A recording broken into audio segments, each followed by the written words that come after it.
Somewhere out in the Chesapeake Bay tonight, in the dark water of a river that feeds it, there is a fish the size of a grown man sitting near the bottom, eating. It has been eating for years. It will eat almost anything that fits in its mouth, and its mouth is very large. Native fish, eels, shad, the young of striped bass, and, most painfully of all, blue crabs, the single most iconic animal in the entire Chesapeake. And there are a lot of these fish. In some stretches of Virginia's James River, this one animal now makes up around 3/4 of all the fish in the water by weight. Not a quarter, not half, 3/4. One species quietly rewriting an entire estuary from the bottom up. This is the blue catfish, and it can grow past 100 pounds and stretch nearly 5 feet long. It is an apex predator, it lives for decades, and it has spread into nearly every major river that drains into the Chesapeake. Scientists know exactly what it is and exactly what it is doing. And here is the part that makes this so much stranger than your average invasion. This fish did not stow away in a ballast tank. It was not dumped from an aquarium. It did not swim here on its own. Somebody put it here, deliberately, filled out the paperwork, and released it on purpose. And the reason they did it is almost funny, right up until you see what it cost. So the questions are simple. How did a 100-pound catfish take over one of the most important estuaries in America?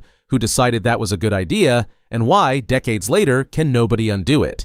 The answer runs through a state agency, a fishing license, and a plan that works so well it became a catastrophe. And it ends in the strangest place of all, a fix that quietly needs the problem to survive. So let's get into it. Because the fish is just the trigger here. The real story is the decision that stalked it. Start with the animal because the blue catfish is genuinely a magnificent monster.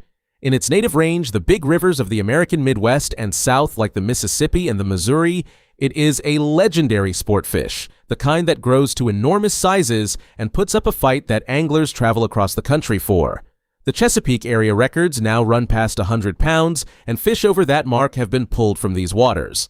It is a long-lived, slow-growing giant, and it is not a picky eater. It is what biologists politely call an opportunistic generalist, which is a scientific way of saying it eats whatever is around and does not stop. Menhaden, shad, river herring, young striped bass, eels, plants, insects, and blue crabs by the mouthful. It is built to sit at the very top of the food web and consume its way down through everything beneath it. Now drop a predator like that into the Chesapeake, an estuary whose entire economy and identity are built on blue crabs and finfish, and you can see the collision coming. But it gets worse because of where the fish decided it could live. When Virginia introduced these catfish, the comforting assumption was that they were freshwater animals. They would stay up in the fresh, tidal parts of a few specific rivers, contained, manageable, exactly where they were put. That assumption was wrong. The blue catfish turned out to tolerate brackish water, the salty fresh mix out in the main bay, far better than anyone expected. And the moment that was true, the game was over, because a fish that can handle brackish water does not see the Chesapeake as a barrier between rivers.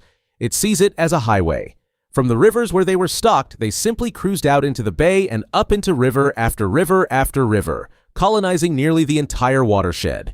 There was never any wall. Everyone just assumed there was one. To understand why that matters so much, you have to understand what the Chesapeake actually is. It is the largest estuary in the United States, a vast nursery where the fresh water of dozens of rivers meets the salt of the Atlantic, and for centuries it has been one of the most productive fisheries on the continent. Blue crabs, oysters, striped bass, an entire regional economy and identity built on the water.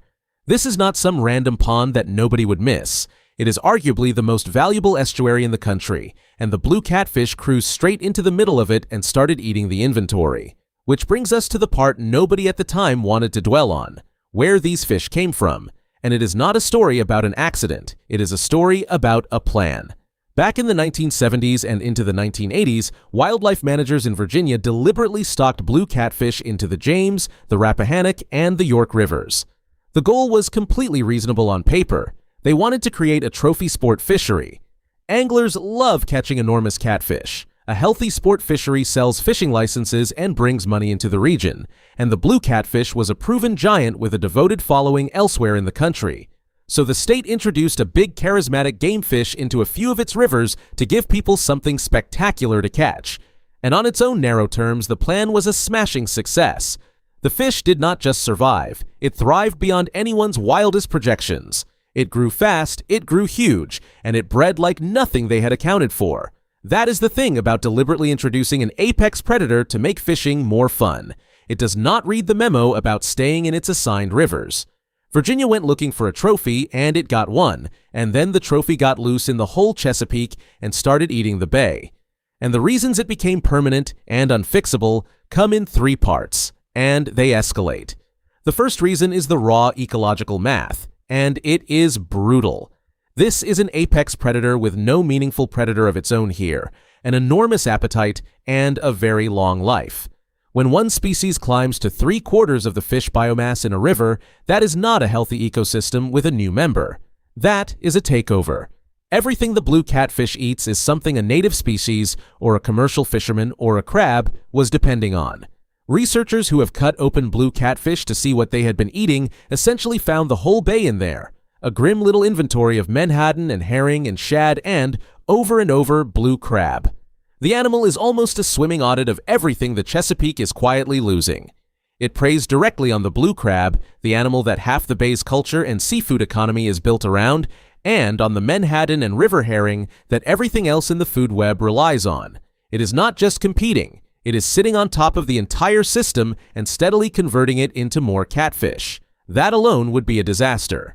It is only the first layer. The second reason is that this fish is built to flood a system and never leave it. A single female blue catfish produces thousands of eggs for every kilogram of her body weight, which means a decent-sized adult can pump out tens of thousands of eggs in a year. Combine a reproduction rate like that with a long lifespan and that brackish water superpower, and you get a population that does not just grow, it saturates. The fish reached nearly every major tributary of the Chesapeake, established itself, and dug in.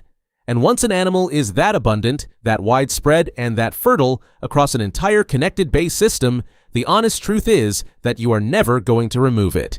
There is no pond to poison here, no single river to drain. It is everywhere, all at once, in open water you cannot control, breeding faster than anyone can fish. If you are enjoying watching a state government get comprehensively outfished by its own idea, you should probably subscribe, because this is the whole personality of the channel. We follow the weird animal story straight down to the part where the plan backfires and the paperwork blinks. And you need to hear the third reason, because it is where this stops being a normal invasion story and becomes something genuinely strange. The third reason is the fix itself and the quiet trap built into it. Since actual eradication is off the table, the official strategy across the Chesapeake states, backed by federal agencies, became the same one you may have heard for other invasives. If you cannot kill it, eat it. Turn the invader into a product. And they went all in. There is now a real commercial fishery for Chesapeake blue catfish, marketing campaigns pushing it as a local, sustainable, delicious catch, state agriculture departments promoting it, and serious money spent building the whole supply chain. One seafood processor alone handles something like 100,000 pounds of blue catfish every single week. On the surface, that is a genuine success. Every one of those pounds is a predator removed from the bay by someone who paid for the privilege. But look at the incentive that quietly creates because it is the sharpest part of the whole story. You have now spent years and real money building an industry, jobs, boats, processors, restaurant contracts, all of which depend on there being a large, reliable supply of blue catfish to catch and sell. A commercial fishery is designed by its very nature to be sustainable. It does not want to catch the last fish. It wants a healthy, renewing stock it can harvest year after year, forever. So the tool that was supposed to remove the invader now has a financial stake in that invader sticking around. The very solution to the problem now depends on the problem continuing to exist. Sit with that, because it is the knot at the center of this. Virginia stocked a fish to make money from fishing. It backfired into an ecological disaster. And the region's answer was to build a second, bigger business that makes money from fishing the disaster, an answer that works only as long as the disaster never actually ends. And even if you set that trap aside, the Eat Them plan runs headfirst into hard physical limits. Blue catfish are bony and awkward to clean, which means turning a boatload of them into the neat supermarket fillets shoppers actually want takes labor, processing plants, and cold storage infrastructure that the region is still scrambling to build out. There are only so many processors, only so many boats rigged for the job, only so much freezer space and market demand to soak up the catch. Meanwhile, the fish are breeding across an entire bay that has no such bottleneck. So even in the best possible case, where everyone eats more catfish than they ever have, the harvest is a garden hose aimed at a flood. It genuinely helps. It holds the line in a few rivers. But the people running it are increasingly, refreshingly honest that winning was never actually on the table. And the fish, for its part, has not slowed down at all. The records keep climbing, huge specimens pulled from these waters year after year. The range keeps creeping into new creeks and rivers. Every study that goes looking finds them more abundant and more widespread than the last one. Still eating, still breeding, still expanding out through a bay that turned out to have no walls in it.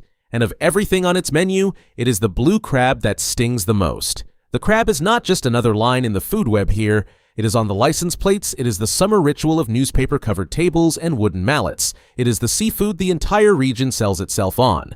To watch a stocked sport fish grow into the animal that now preys on the Chesapeake's own emblem is a special kind of irony. The sword ecologists describe very carefully in reports, and everyone else just finds a little heartbreaking. The harvest, impressive as it is chasing a population that reproduces faster than any fleet of boats can keep up with. Millions of dollars, an entire marketing push, a brand new industry, and the blue catfish just absorbs it and gets bigger, both in numbers and, quite literally, in the size of the giants coming out of the water. So here is where it all lands. Decades ago, Virginia went looking for a good time on the water, a giant fish to reel in and photograph and build a sport around. It got exactly what it asked for, and then some, and the sum was the slow-motion consumption of an entire estuary, blue crabs and all. It has become one of the great cautionary tales in American wildlife management, and the whole thing started with a fishing license and the best of intentions. The blue catfish is not leaving. It cannot be poisoned out, it cannot be fished out, and now it cannot even be fully wished away, because there are people whose livelihoods depend on it being right where it is. A state went fishing for a trophy, and it caught the whole Chesapeake Bay, and the only way anyone has found to live with that is to keep the monster on the menu, forever, and try very hard not to notice that the cure now needs the disease.